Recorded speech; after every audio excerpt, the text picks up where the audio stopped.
avait du mal à s'adapter à la réalité du goulag et qui avait tendance à considérer que l'URSS ça restait le futur paradis de l'humanité. Bon, la Russie, elle engendre toujours des illusions. Alors on est passé de cette gauche un peu aveugle sur le goulag, aujourd'hui parfois une droite conservatrice qui, elle, a été aveuglée par Poutine, a cru que c'était le défenseur des valeurs chrétiennes, traditionnelles, familiales, le grand défenseur du christianisme, de l'Occident européen face à l'Asie, etc. Poutine est un tchéquiste, c'est l'héritier de toutes les polices politiques soviétiques. C'est un homme qui est dans une logique totalitaire.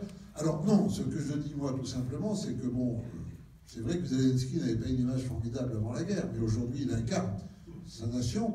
Et donc par rapport à ces complotistes, je vais vous soumettre un petit devoir, si vous en avez dans vos familles, ou s'il y en a ici, je leur soumets ce devoir. Je ramasse les copies demain matin.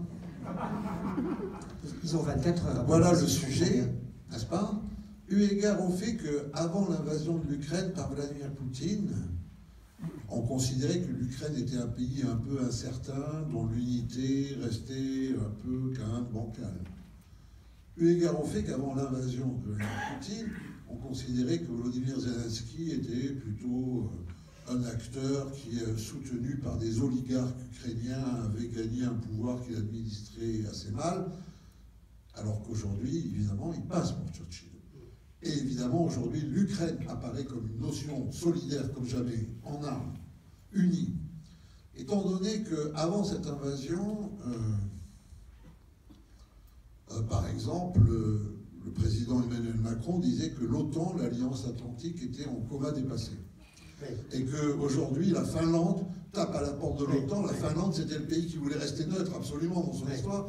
Tape à la porte de l'OTAN pour y être admise. Vous avez aussi la Suède, vous avez aussi... L'OTAN a été revivifié. Absolument. Donc, eu égard au fait, pour continuer, qu'avant que M. Poutine envahisse l'Ukraine, l'Allemagne, elle était interdite de réarmer depuis 1945. Elle réarme aujourd'hui. En plus, elle réarme américain, ce qui empêche le rêve de la défense européenne de s'accomplir, mais c'est une autre question. Donc, vous voyez que l'Allemagne réarme après l'invasion.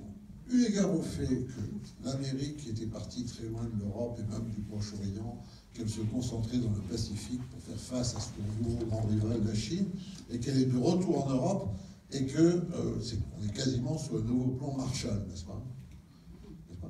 Alors, eu égard à tous ces résultats, regardez bien les résultats de l'invasion par Vladimir Poutine de l'Ukraine.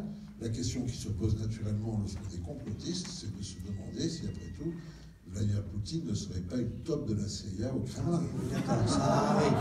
Alors ça, je ne pense pas qu'on soit nombreux dans la salle pour y avoir pensé. Mais bon, vous lancez le débat, d'accord.